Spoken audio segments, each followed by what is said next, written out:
In this lecture, we're going to be talking about Paul Bowles' work of nonfiction entitled Their Heads Are Green and Their Hands Are Blue. This is a nonfictional account of some of his experiences in Morocco and elsewhere, including India, but we're going to be focusing only on his experiences in Morocco or in the Maghreb. And also the recording project that he did where he went around Morocco. This was in 1958, 59, and he recorded a number of musicians in areas that at that time were far more remote than they are today.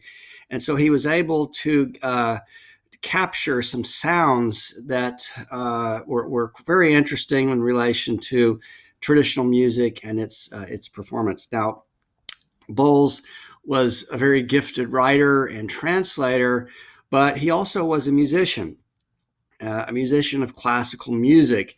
It's interesting to note that in spite of his love of traditional Moroccan music and culture, he did not himself, his own music, the compositions that he wrote and that had been performed in New York City and elsewhere. He was, for instance, a good friend of Aaron Copland, among others, have very little to do with his Moroccan experience. So while his literary writings reflect his interest in Morocco, he lived there for 50, 60 years, most of his adult life. His classical compositions, nonetheless, are a world apart. But we'll listen to, in this lecture, we'll listen to some of his recordings of Moroccan music, but also some recordings of his own music as it's been performed as well. So we're going to be kind of walking through some of this material. So this text, while it documents his experiences traveling through Morocco as he recorded this music, it's very important to also listen to the music itself as well, so you can hear what it was that he recorded. Now, a lot of this music is available. In 1959, the Library of Congress published some records. This was back in the days when they still made 33 LPs. And so a lot of this stuff now has been digitalized and uploaded to the web. So it's very easy to find. If you go to YouTube, you can find many of these recordings there. I might note at the American legation in Tangier, many of the recordings that he made are still there. They're in crates. There was a project a few years back to digitalize them and put them up, and some of that has been done, but it remains an ongoing project. So the records that you get from these LPs that were published or released in the 1959, 58, 60, they are only a small sample of the larger body of work that he recorded. And so as the years go by, hopefully more of this will be released. So I think you'll find this to be interesting material. Bowles was a fascinating figure for many, many different reasons. He's come to be associated with Tangier. He first went there because Gertrude Stein, of all people, urged him to go. And he was a young man in Paris. He and Aaron Copland went to pay homage to Gertrude Stein and Alice B. Toklas at Rue 27 Rue de Fleurs in Paris. And after, much like, Stein sent Hemingway to watch the bullfights in Spain, well, she sent Bowles to Morocco, and he never came back. He stayed there pretty much most of his life. His wife, Jane Bowles, lived with him as well. She was also a very talented writer. And a circle of literary people began to form around him that included figures like William S. Burroughs and Allen Ginsberg, Jack Kerouac, Tennessee Williams, Truman Capote. Many writers, American writers especially, went to Morocco. And then later in the 60s, following Bowles' example, during the so-called hippie era, many hippies went to Morocco, in part because Ginsberg went there, and Ginsberg and Burroughs went there because Bowles was there. So He's a very interesting figure for many different reasons, but in this particular lecture, we're going to focus on this text, "Their heads are green and their hands are blue," particularly the sections of the text where he documents his recording of traditional Moroccan music and some of the experiences he had doing that and the response of local people to this project as well. So let's go ahead and begin. Now, here you can see Bowles as a young man. He's perhaps, there's a lot of different reasons why people are attracted to Bowles, but The Sheltering Sky is perhaps his best known work. It was Bertolucci made a film of it a number of years ago, and Bowles has a brief cameo. It's beautiful. Bertolucci's a great filmmaker, and it's a beautiful film. I do recommend it. The novel, too, is perhaps his best novel. It's very elegantly written. He wrote some wonderful short stories as well, and you can find them in his collected stories. This is another text that I definitely recommend, in addition to this one that we're going to be talking about here today, "Their Heads Are Green." And he did a lot of translation work of Moroccan writers too. So he was very versatile and was very productive in his career as a writer, translator, and musician. Now, the title of this work is drawn from Edward Lear, from a limerick. Edward Lear is sort of known as the Limerick Man. He lived from 1818. Excuse me, those dates that's not right. It's 1912 to 1988, and he was, in addition to being a writer of limericks, he also was he was a painter, an Orientalist painter as well. And so he traveled throughout the Orient. He traveled throughout Turkey, through the Maghreb and many places. And so, like many other painters associated with the Orientalist movement, he was a painter as well as a poet. And so it's from one of the limericks written by Edward Lear that Bowles draws his title. Let's take a look at this. Maybe you've heard this. A lot of parents will still today read this to their children, "The Jumblies" by Edward Lear. And it goes like this: "They went to sea in a sieve, they did, in a sieve they went to sea. In spite of all their friends could say, on a winter's morn, on a stormy day, in a sieve they went to sea. And when the sieve turned round and everyone cried, 'You'll all be drowned,' they cried aloud, 'Our sieve ain't big, but we don't care a button, we don't care a fig, and a sieve will go to sea. Far and few are the lands where the Jumblies live. Their heads are green and their hands are blue, and they went to sea in a sieve.'" So there you find the line, their heads are green and their hands are blue. This is where he's drawing this line from. And it's kind of a playful way of referring to the otherness of the Moroccan people, whom Bowles, spent most of his life writing about. And so, Bowles is, many people have ambivalent feelings about him, particularly Maghrebian Moroccan people, because he is a writer that we can squarely situate in the Orientalist tradition of, figures, not just like, figures like, say, Richard Burton, figures like Nerval, figures that Flaubert, the kinds of figures that Edward Said wrote about. Now, most of those figures that I cited were 19th century figures, whereas in the case of Paul Bowles, he was more obviously the 20th century, but he was, there's a sort of what one might call an otherizing discourse that is present in his work that is Orientalist, but it's interesting because it's complex, and he's very much aware of his own Orientalism, is one way of saying that. And I think we have to be fair to Bowles. We don't want to be just dismissive and to say, well, he's Orientalist and he otherizes Moroccans. I mean, there are places where that is certainly true. Like in this text, he has an essay called Mustafa, which is problematic for a lot of different reasons. We're not going to be looking at it here. But on the other hand, he lived there a long time, and he had a very profound experience of the culture. And so he was an American. He was not a Moroccan, but he did spend a lot of time thinking about Morocco and Moroccans, and much of what he produced is quite interesting. But it also it has a certain aesthetic merit as well, and this is also one of the reasons why people continue to read Bowles, because he was a very elegant writer as well. Now let's look at some of these passages that one could say are Orientalist in their orientation. He says, if people and their manner of living were alike everywhere, there would not be much point in moving from one place to another, he says. With few exceptions, landscape alone is of insufficient interest to warrant the effort it takes to see it.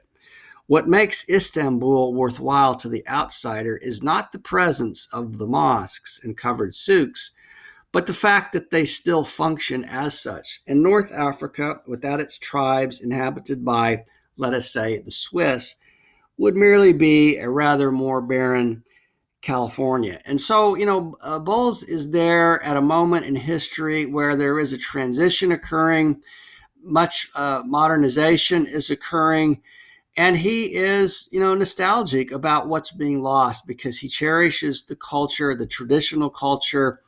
He really is very fascinated by it, and he doesn't want to see it cast off the traditional Moroccan culture in favor of a kind of a vulgar modernization, which he says, which in his view is a shame. And so, it's an interesting dynamic, and we'll look at some more passages about this. We can again see that his views on this are complex. They're not simply Orientalist. So it would be an absurdity to expect any group of people to maintain its present characteristics or manner of living. So there's an acknowledgement of sort of the absurdity of the nostalgia that he himself feels. But the visitor to a place whose charm is a result of its backwardness is inclined to hope that it will remain that way, regardless of how its inhabitants may feel.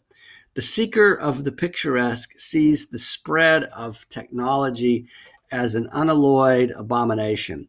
Now, there are some images that you can see of Chefchaouen, the Blue City.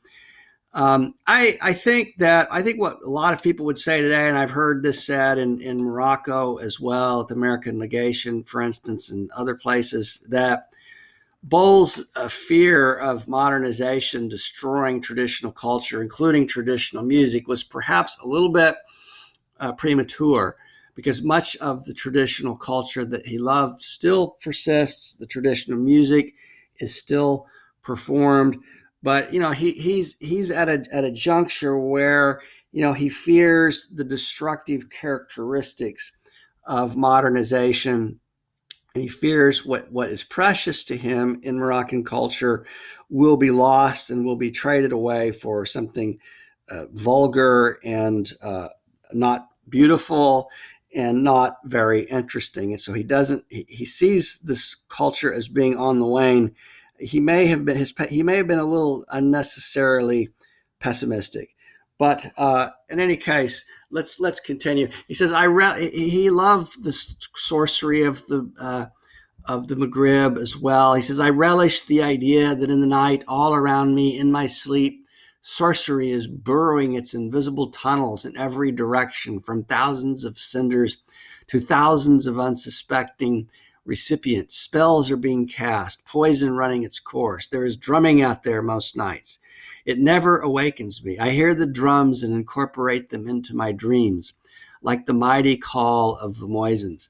So, in the Maghreb, unlike other places, like the Maghreb and the Sahel both, there still is sorcery that's practiced. And whereas, let's say, many, like the Wahhabi Muslims, for instance, might feel that this is an abomination, in the case of Bowles, he's completely fascinated by it. And this is, we might say the more strange and different the culture is that he experiences, the more that he loves it. And so this is one thing that completely fascinates him. And I might note here, Bowles himself, he grew up in a house without religion.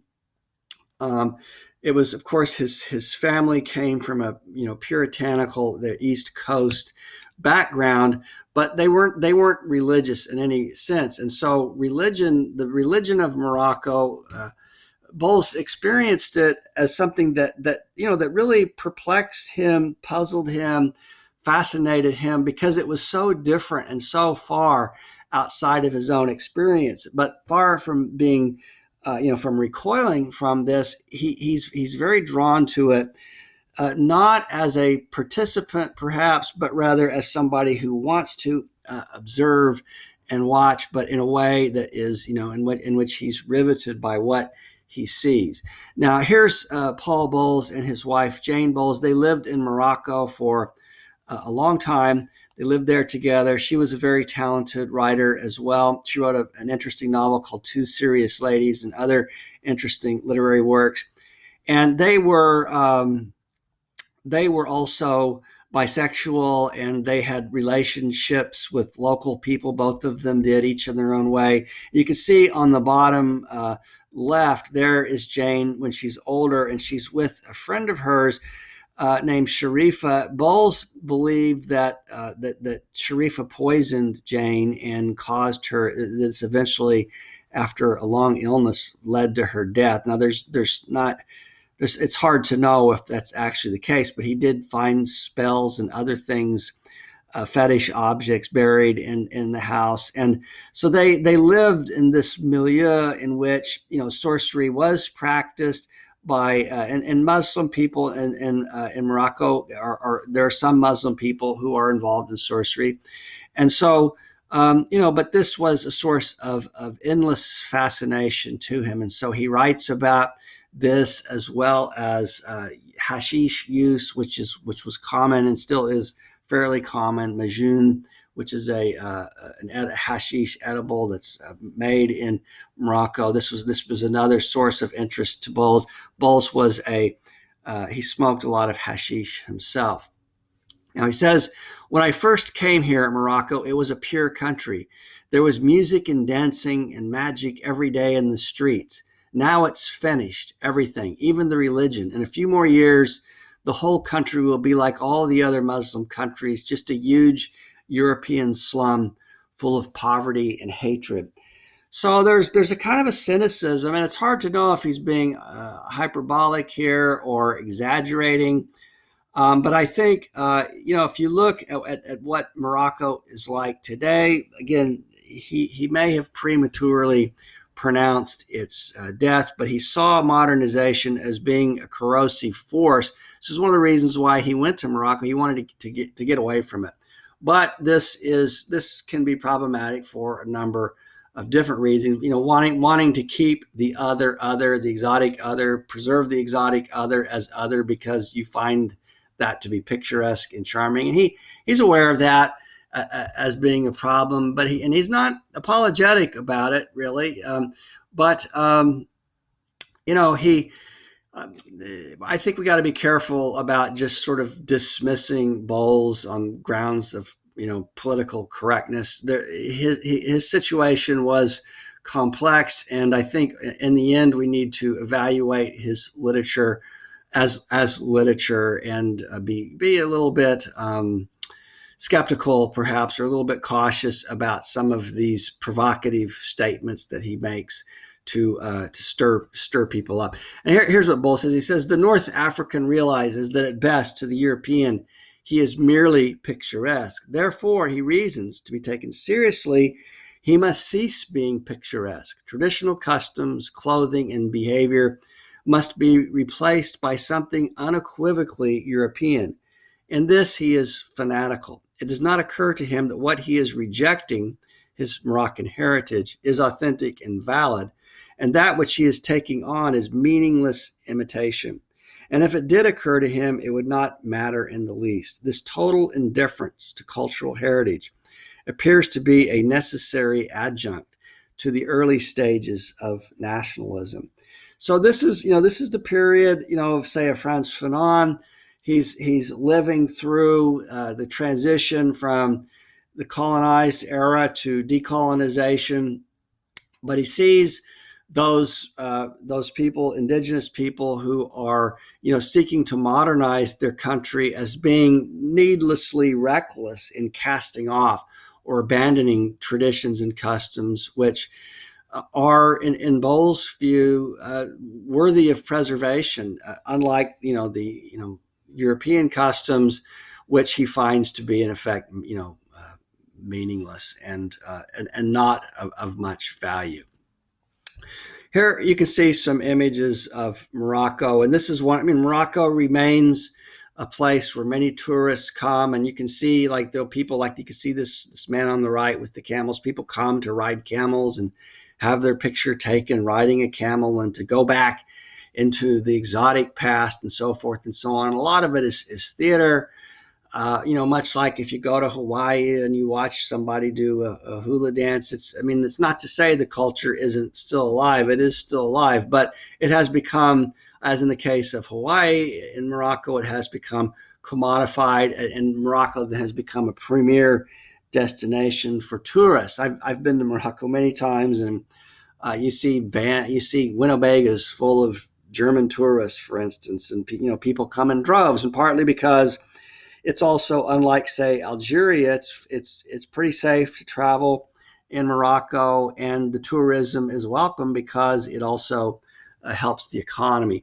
And so, but Bowles was there at a time before Morocco was quite as touristy as it is today, or quite the same tourist destination. It was, for some, it was a tourist destination, but at that time, it was not quite the tourist destination that it is today. Now, I should note, he also traveled throughout the Maghreb. His novel, The Sheltering Sky, is not set in Morocco, but set in Algeria. The cultures of Morocco and Algeria are in many ways similar, but one difference is that Algeria has remained, has not exhibited the same interest, let's say, in attracting tourists that Morocco has, and it's also been plagued with civil war after the period of decolonization as well. So, okay, here's what Bowles says. He says, "My own belief is that the people of alien cultures are being ravaged not so much by the byproducts of our civilization as by the irrational longing on the part of members of their own educated minorities to cease being themselves and become Westerners. The various gadget forms of our garbage make convenient fetishes to assist in achieving the magic transformation. But there is a difference between allowing an organism to evolve naturally and trying to force the change. Many post-colonial regimes attempt to hasten the process of Europeanization by means of campaigns and decrees. A cultural vacuum is not even productive of nationalism, which at least involves a certain consciousness of identity."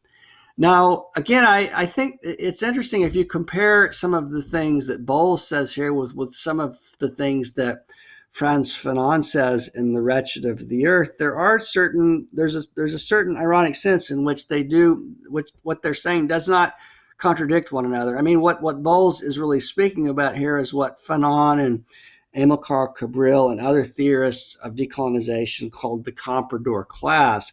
He's saying that, there is this, and Fanon and Cabral were very critical of the comprador class. This would be these, or as was, to say Thomas Sankara, these educated minorities. In this case, they would be Moroccan minorities who have the benefit of these, more modern European educations, and they come back and they no longer are Moroccans. They've made of themselves, what Fanon calls, black skin, white mask. They've turned them. They've put on the white mask, or they've made of themselves Westerners. And so, although Bowles was not political in the way that Fanon was, they're making relatively similar observations in their criticism of these comprador intellectuals who are forcing changes that are really not so much in the interest of their own people, but are in the interest of the comprador class themselves. So I'm not saying Bowles and Fanon's thought is identical. It's certainly not. But I think it's important to know. I mean, I think it's worth comparing because these are two. Fanon, although he became an Algerian citizen, he was an outsider. He was from Martinique. And both Fanon and Bowles are doing analyses as outsiders of Maghrebian cultures and coming to somewhat similar conclusions in some regards. Now Bowles quotes the very famous poet W.H. Auden in their heads are green, who said, "It may be possible that in a not remote future, it will be impossible to distinguish human beings living on one area of the Earth's surface from those living on any other." And so this is, this is akin to what today, when we hear reactions against globalization. And what the downside of globalization is that when all peoples mix together, culture itself becomes a kind of a jumbled mess. And this is what Bowles is worried about. He wants to keep, he said, like the French say, vive la différence. I mean, he wants to preserve the difference, and he's uneasy about the way in which modernization is a levelizing force that's also, destructive of traditional cultures. Here's Bowles. He says, "I suppose it is natural for them, the Moroccans, to want to see themselves presented to the outside world in the most, quote unquote, advanced light possible. They find it perverse of a Westerner to be interested only in the dissimilarities between their culture and his. However, that's the way some of us Westerners are, including himself, obviously. Not long ago, I wrote on the character of the North African Muslim. An illiterate Moroccan friend wanted to know what was in it. And so in a running translation of the Maghrebi, I read him certain passages. His comment was terse. 'That's shameful,' he said. 'Why?' I demanded. 'Because you've written about people just as they are.' 'For us, that's not shameful,' Bowles says. 'This is, literary realism.' 'Well, for us, it is. You've made us like animals.' And this is the same dynamic that Mohammed Shukri confronted as well, although he was Berber and Moroccan himself. In his book For Bread Alone and other works, he wrote very frankly about the realities of Moroccan life. And his work, like Bowles, what's interesting is that what they have in common, besides the fact that Bowles translated For Bread Alone and that Shukri wrote about Bowles in his book In Tangier, about his relationship with Bowles, that both of them were not, the literature that they produced, Moroccans themselves today continue to feel somewhat ambivalent about, and in some cases, say Shukri especially, has been banned for his, for what many regard as his scandalizing depictions, realistic depictions of Moroccans, let's say, as they really are. So this raises an interesting generic question, if we're thinking of this in literary terms. Is literary realism something that in itself is good? And now, literary realism, let's recall of perhaps the best known Arabic author of literary realism, Naguib Mahfouz, the Egyptian author, wonderful author. Mahfouz was also was the Nobel Prize winner. But the Muslim Brotherhood, who are influenced by the Wahhabi tradition, were not particularly happy about his works of literary realism. The case of Mahfouz, and Mahfouz was in Cairo when he was a very old man, and there was a cafe that he went to every day and wrote. And a member of the Muslim Brotherhood came up and stabbed him in the neck. Now, Mahfouz survived the assault, but from this other perspective, literary realism is blasphemous, is an affront to Islam in the views of some, particularly those who adopt more stricter interpretations of Islam that are, let's say, that adhere in a more draconian way to the ban on graven images in the Mosaic Law. And so in that sense, there can be a sense in which representational, mimetic, realistic discourse from this Islamic perspective can be seen as blasphemous, as sinful. And so Shukri and Bowles are writing about Morocco, but they're doing it in a way that the many Moroccans themselves are not particularly comfortable with.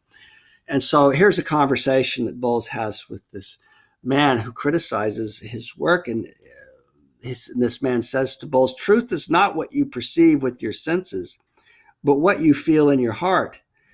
And Bowles, he says, he cries out, "But there is such a thing as objective truth, or don't you attach importance to that?" He smiled tolerantly. Not in the way that you do, for its own sake. That is statistical truth. Well, we're interested in that, yes, but only as a means of getting to the real truth underneath. For us, there is very little visible truth in the world these days. Now, Bowles comments, however specious this kind of talk may seem, and specious, means appearing to be truthful, but not actually, or appearing to be correct, but not correct. It's still clear to me that the lawyer was voicing a feeling common to the great mass of the city's dwellers here, educated or not. And so Bowles is aware that his pursuit, as is the case of Shukri, of objective truth or the truth of literary realism is not particularly appreciated in this context. To see the truth, the real truth underneath, that's a more metaphysical notion of truth, not truth as it appears to be or not what seems to be true, but what really is true, which is not perceptible in an empirical sense. And so this is he's saying that he lives in a context where metaphysical notions of truth are valued more than his own orientation to the true as a writer of literary realism. Now, he gives an incidence of this. I think the most vivid example that he gives is he tells a little anecdote, which I think is important because it encapsulates what he's saying here in a very vivid way. So he says this is something that he witnesses. He says there was a city Muslim and he became impatient. He was having a conversation with the countryman, and the city Muslim became impatient with the measured cadence or the slowness of speech of this more rural man. And so the city Muslims suddenly slammed the door, unaware that the old man from the country who was talking, that his hand was in the way. And Bowles says, calmly, the old man opened the door with his other hand. The tip of his middle finger dangled by a bit of skin. He looked at it an instant, then quietly scooped up a handful of that ubiquitous dust, put the two parts of the finger together, poured the dust over it, saying softly, thanks be to Allah, or God. And with that, the expression on his face never having changed, he picked up the bundle and staff and walked away.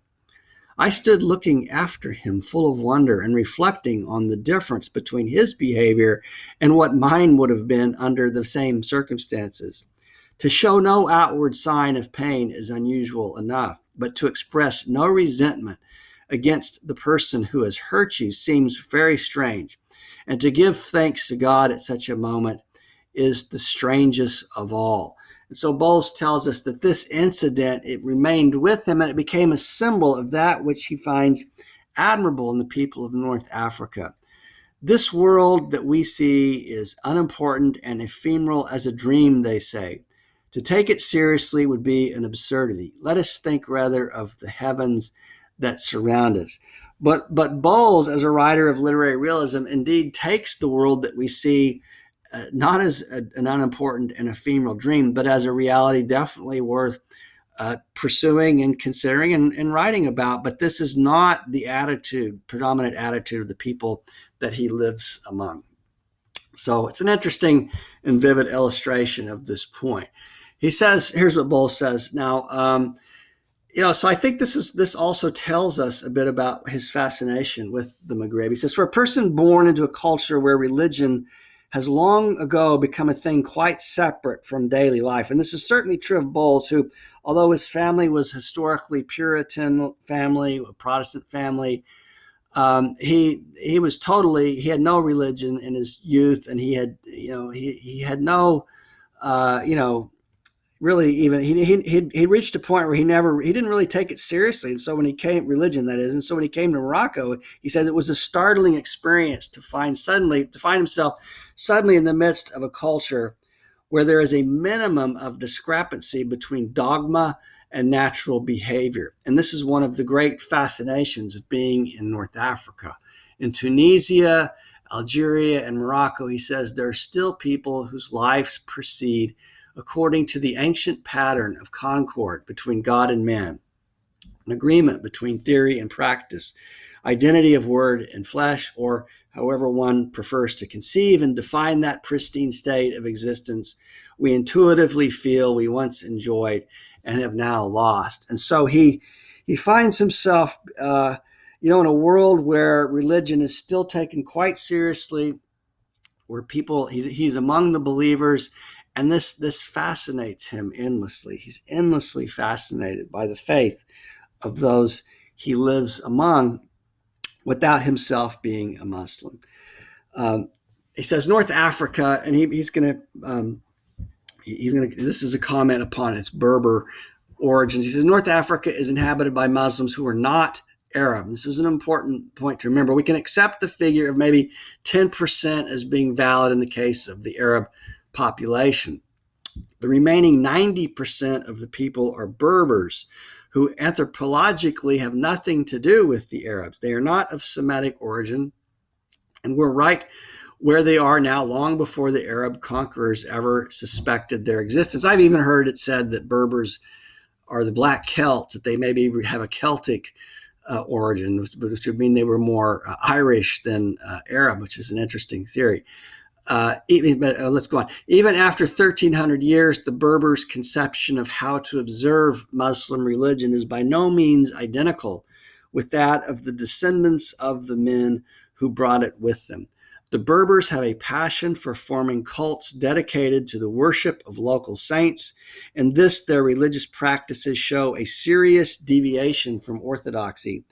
The gigantic pilgrimages which are held at the many shrines where these holy men are buried, men and women can be seen dancing together, working themselves into a prolonged frenzy. The self-torture, the inducing of trances, ordeal by fire and the sword, and the eating of broken glass and scorpions are also not unusual on such occasions.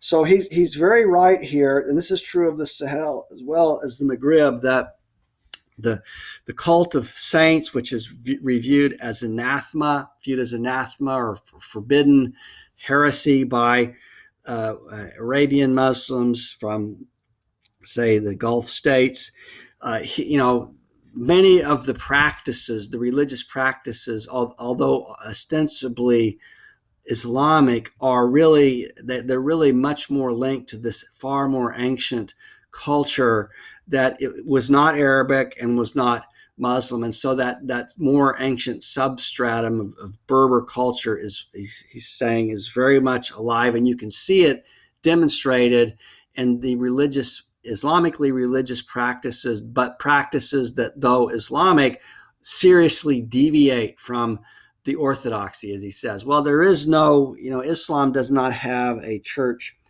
ecclesiastical structure, like, let's say, in the case of the Catholic tradition, but there are, the point he's making here is that the kind of Islam articulated in the Arabian world is very different from this world, and so this is a Berber world with a very small minority Arab population. That's true of the Sahel. As the Sahel is not Berber. There are Berbers, Tuareg there, but it's predominantly black. But my point is that sorcery, pre-Sahelian cultural practices that date back hundreds, if not thousands of years, are very much alive. And so we can think of Islam then as a relatively superficial overlay upon a much deeper culture that is not at all Islamic and never really was, and is far older than Islam. And it's this that fascinates him about Morocco, this deeper Berber culture that he sees as being alive. Let's listen to both. It was in 1951, and I was up in Shawan, and I went out one evening, went into a little cafe on the second floor there above the plaza, and it was full of Moroccans. I was the only European staying in Shawan at the time at all. And so I sat there and listened to the music, drank my tea. Soon this man came in, indistinguishable from all the others that I could see. And he sat down with the others, sort of in the front row, opposite the musicians.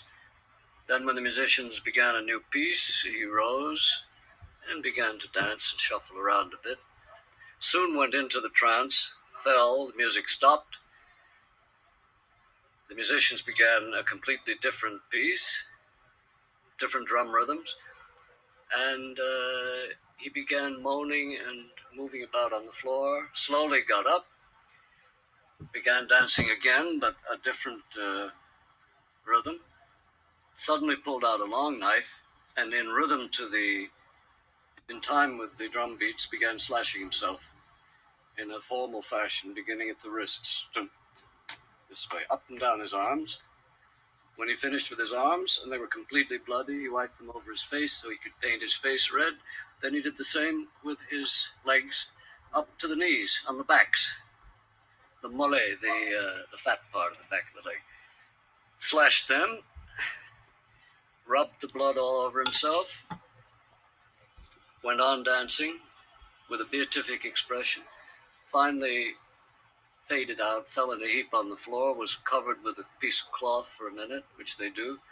The makadam of the musicians himself did it. Then the musicians took their time, smoked some keef, drank a little tea, left him lying there, slowly began a completely different rhythm, a third one, after which time they took the cover off of him, and he moaned a bit and slowly got up in rhythm to the music and danced. And then the music stopped. He went over and kissed each musician on the forehead, gave them some money, very happy, drank his tea and went out of the cafe. No questions asked. So you can see Bowles it gives you a little sense of him as a person. He's totally fascinated by these kinds of experiences, and he sees them as really just very interesting and worthy of documenting and thinking about. And this is also what draws him to the traditional music as well. And he says, here's what he says, to me, these spectacles are filled with great beauty because their obvious purpose is to prove the power of the spirit over the flesh. The sight of 10 or 20,000 people actively declaring their faith, demonstrating en masse that the power of that faith can scarcely be anything but inspiring. You lie in the fire. I gash my legs and arms with the knife. He pounds a sharpened bone into his thigh with the rock. Then together, covered with ashes and blood, we sing and dance in joyous praise of the saint and the God who makes it possible for us to triumph over pain and by extension over death itself. For the participants' exhaustion and ecstasy are inseparable.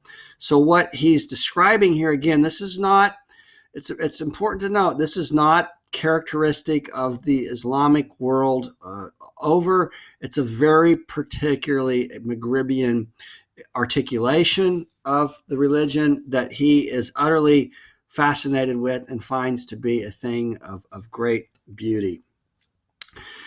This saint worship, he says, and he's right, because the let's say the Wahhab tradition, the Muslim Brotherhood traditions, the Salafists are totally opposed to the veneration of saints, praying on tombs. When the Wahhabi militants invaded Timbuktu in about 8 years ago or so, they smashed all the tombs of the saints and saw that as complete heresy. So it's very different from the form that the kind of Islam practiced in Saudi Arabia is very different from the kind of Islam practiced here that he's so fascinated with. So he says this saint worship, based on vestiges of an earlier religion, has long been frowned upon by the devout urban Muslims. And this is in Morocco as well, the ones that would be more, let's say, Salafist orientation. He says, I think one reason why the city folk are so violent in their denunciation of the cults is that most of them are only one generation removed from them themselves. Knowing the official attitude towards such things, they feel a certain guilt at being even that much involved with them. So, interesting observation. Now, let's turn our attention now to the recording project that this text documents. And I want to play for you a few samples of the music from that Bowles recorded. And he says here, again, because the cult experience of the religion is wrapped up with the music. It's inseparable from the music. And he's a musician, so he's very interested in the music. He says the most important single element in Morocco's folk culture is its music. In a land like this, where almost total illiteracy has been the rule, like let's say in the case of Shukri, who was, illiterate as well for his entire youth and teenage years, the production of written literature is, of course, negligible. On the other hand, like the Negroes of West Africa, the Moroccans have a magnificent and highly evolved sense of rhythm, which manifests itself in the twin arts of music and dance. Each Sufi brotherhood has its own songs and drum rhythms, immediately recognizable as such by persons both within and outside the group. In early childhood, rhythmical patterns and sequences of tones become a part of an adept's subconscious, and in later life, it is not difficult to attain the trance state when one hears it again. So this indeed, as is true of the Sahel, the Maghreb is a place where Sufism abounds. And let's remember, Sufism has within the history of Islam, has, like the philosophy, has been something that is repressed. But this is a world that is predominantly Sufi, and the Sufi traditions are wrapped up with song and dance as well. And it's these songs, these litanies, what's called the weird, that are uttered over and over again, and certain rhythmical patterns becomes muscle memory. It becomes something that is a part of one's very flesh, that is let's say, inscribed in the body itself from an early age, and one never forgets it. This is his point. Here's some music. This is from Bowles' own music, which is very different, as we're going to hear, from the traditional Moroccan music that he records. But let's just give you a sample of what it sounds like.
So it's interesting because there are many who are involved in the world of classical music who have no awareness of Bowles as a writer, and there are those who are very interested in literature who have almost no awareness of Bowles as a classical musician. But he was a classically trained musician.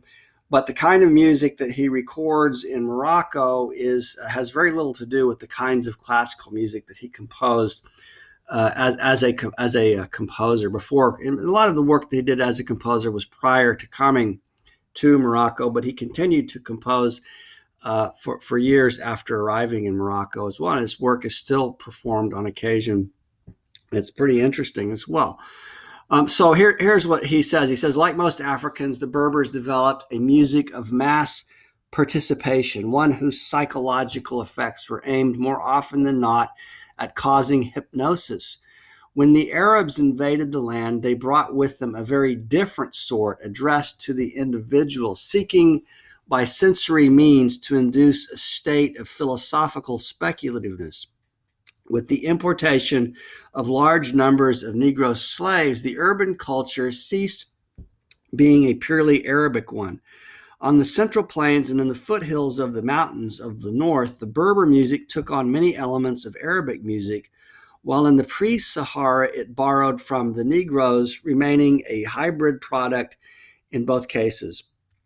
Only in the regions which remained generally inaccessible to non-Berbers, roughly speaking, the mountains themselves and the high plateau, was Berber music left intact, a purely autochthonous art. Now this means coming, from the earth.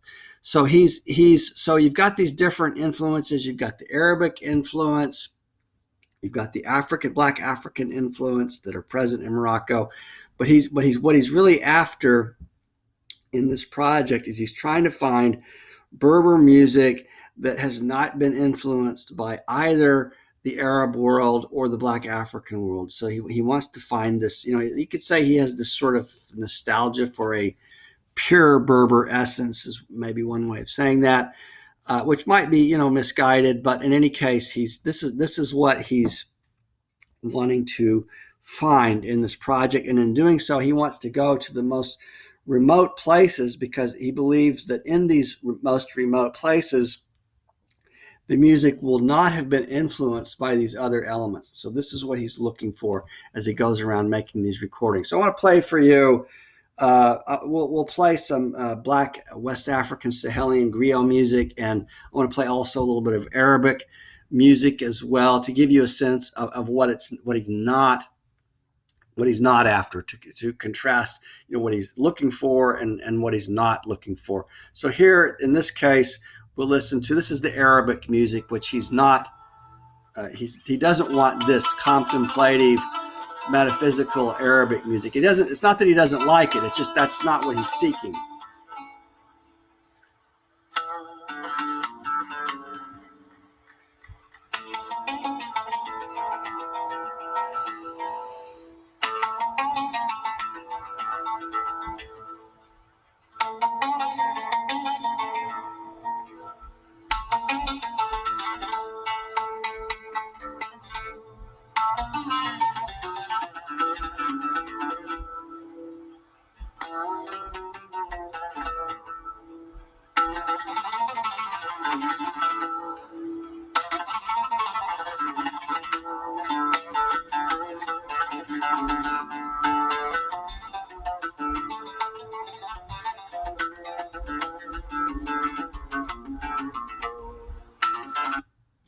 So you can see, you can listen to that for hours, drink coffee, smoke cigarettes. It induces this kind of meditative state. But he's saying again, this is reflective of this Arabic influence. But again, it's not particularly Berber. He's looking for the Berber influences. Now, again, as I said, you can find this. This is what the music of Morocco that was released by the Library of Congress looks like. Here at Western Washington University, we have it in our library, the original LPs, but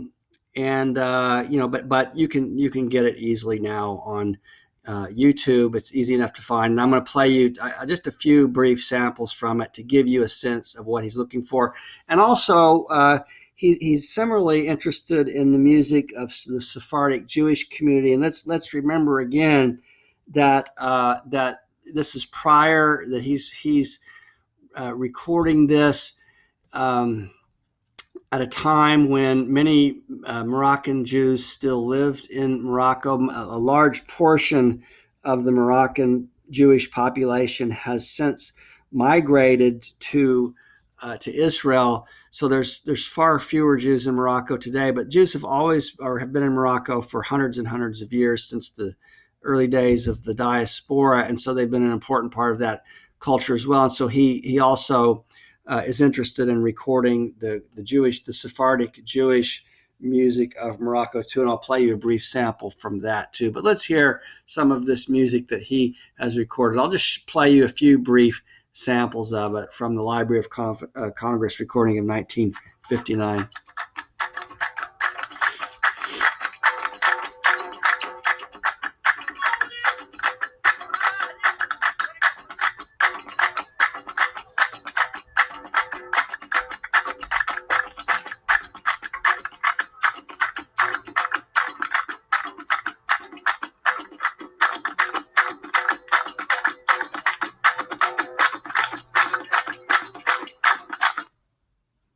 So that's one instance. Well, let me play you another sample. We'll just go through. I just want to play 3 different samples here of this music. This الضوج عريفة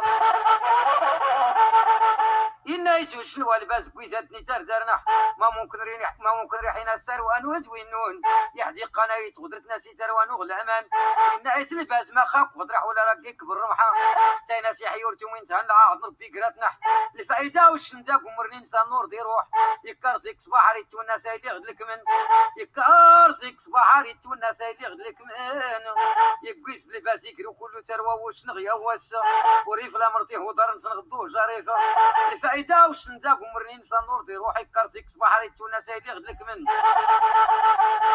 ارتلات وشنت الناس روح نجي حارد متحا اللي حوال اللي حوم نحي الشاتر ونغل امان ينقيق يوم انو كان الشولاد غنكين ان ايسوش نربي كام ويسوت راح تنوض الامور ارغى صلح يمر مولانا صلح حسابات ورين هاد يومك ساكسان واللي احتموا جريف هاتي في الخلاغاسي غرسي بيتي مكي قيتي نحتاكات ورتادي الديات هاد لباس اللي كاسر ايس ويسايق نوان يوتي في اللي غتاكات يا سيت يا سي قيت العافيت سوسوت كل يسلفاكم يا سي قيت العافيت سوسوت كله يسلفاكم درمت كله تروان لباس اللي غدو جريف الفايده وش نداك مرنين صنور دي روحي كارسيك صباح عليك والناس اللي غدلك من شوفوا انت روان لباس اللي درمت كله غدو جريف الناس السلام عليكم الناس ترون لك ابرايا رومي ولي غدرنا لكم كاتبه بيه قنوان يقرو كله تروان لباس اللي غيا والسريف لا مرتي برشين نسنغدو جريف. Okay. Here's the next one then.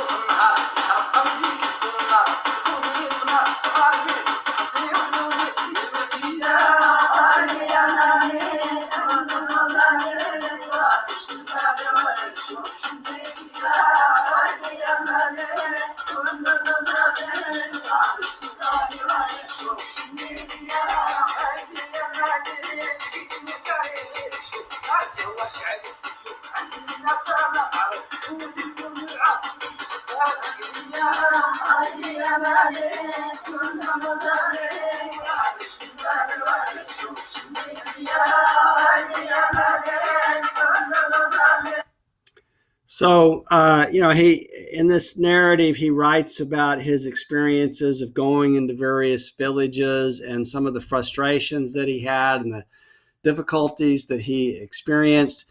I very much encourage you to go to Google the music of Morocco, of bowls, and then just to sit and listen to it in its entirety, because it's very interesting.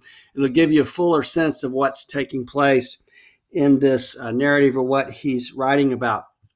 He tells us, though, that he was there, and he got this grant from the Rockefeller Foundation, which allowed him, to go out for a space of 6 months and to record examples of every major musical genre to be found within the boundaries of the country. But he notes, and this is, I think, one of the more interesting things about the text from our perspective today, is he says this required the close cooperation of the Moroccan government. He says, for I needed the power to move freely about the untraveled parts of the country. And I needed the power to persuade the local authorities to find the musicians in each tribe and round them up for me. So these were staged performances in many cases, that they would go out and round up the different, participants, and then they would play for him. And then there was, of course, the difficulty of getting the recording instruments all in place. Remember, this is not a time when people had cell phones and so on. So it took a while to set up the reel-to-reel tapes, et cetera, to record this music. But I think it's interesting to note that, this is part of the frustration that he had, is that the Moroccan authorities, again, we can think again of what we call the comprador class, citing Fanon, they didn't cooperate with him. They didn't even really want him to record this music. So if we could think of, say, the literature of Muhammad Shukri as being unwanted, Bowles' own, translations of Muhammad Mabret and others Moroccans as being not really welcomed in Morocco. So too was the case with this project. I mean, he did gain government support, but many people within the government just didn't. They just didn't know why he was even wanting to do this. It just seemed kind of a strange endeavor to them, like you going out and recording the lunatic ravings of hillbillies was sort of how they responded to him. And he felt, he felt really perplexed by this. But this was in his description anyway. This was typical of the reception that he received from many Moroccan government officials. Now, I want to play for you also, again, as I said, there's been a long-standing Sephardic Jewish community in Morocco. Remember, this is also true in Algeria, in Tunisia, and in Spain. Many Jews lived in these regions for a very long time. Derrida, for instance, I have another lecture in this series. Derrida was a part of this Sephardic Jewish community. And it's interesting to note that that Jews in Morocco, they didn't really experience the kinds of anti-Semitism that in other. I mean, there has been some anti-Semitism there, but in general, it's been a place that has been very welcoming to Jewish people. And even today, there are many tours that are just focused on going to synagogues in Morocco. And many American Jews, for instance, after Israel, find Morocco to be one of the most interesting places for them to visit because there has been this long-standing Jewish community there. So Bowles recorded some of the traditional music of the Sephardic Jewish community in Morocco. Let's listen to just a little bit of this.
So now I want to note too, again, remember Bowles also points out that he's not interested in, he doesn't want to, uh, he wants to sort of record pure Berber music that is not influenced by the Arab world, but also he doesn't want to record music that is influenced by West Africa. Now there is in Morocco, you have a group of people called the Ganawa. They're musicians.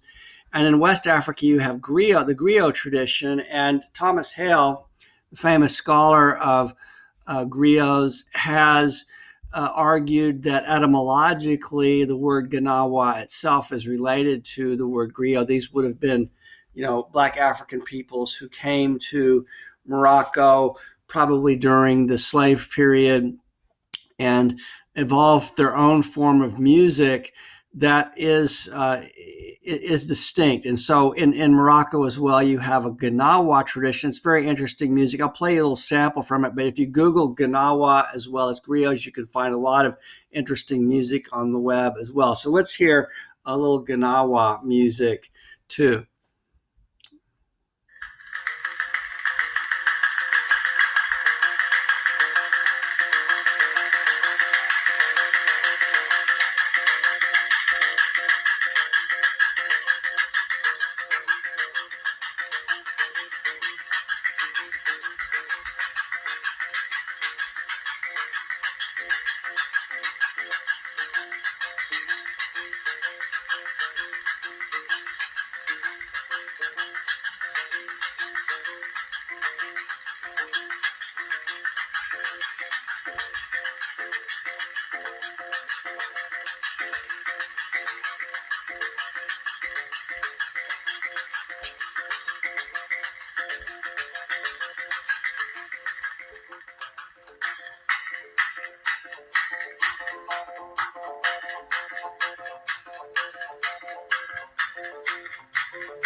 So you might note that the instrument on the man on the left, this instrument that he's playing, it looks very much like the molo, which like this is a Songhay instrument. You can see it's got an animal skin stretched across it, and this is also where the banjo comes from in American culture as well, like an animal skin stretched over a rounded piece of wood that has strings on it. So this is the banjo has obviously an African origin, and so this would be the Moroccan version of this more Black West African tradition.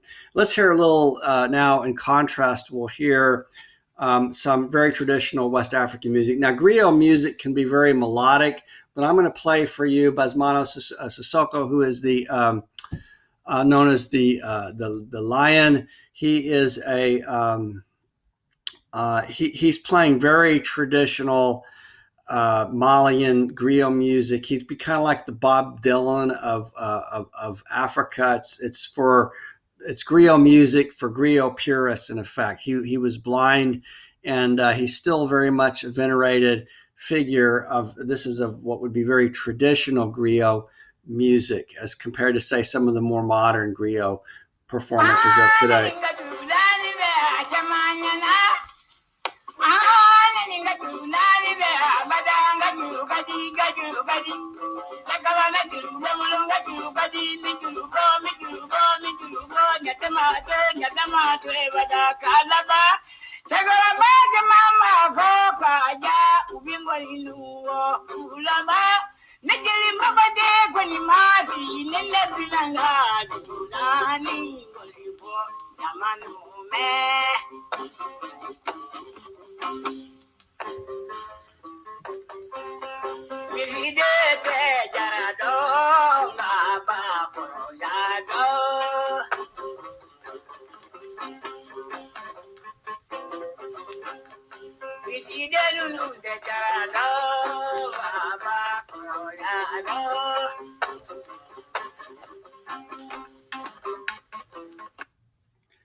So you can see it's some of the griot music, like if you listen to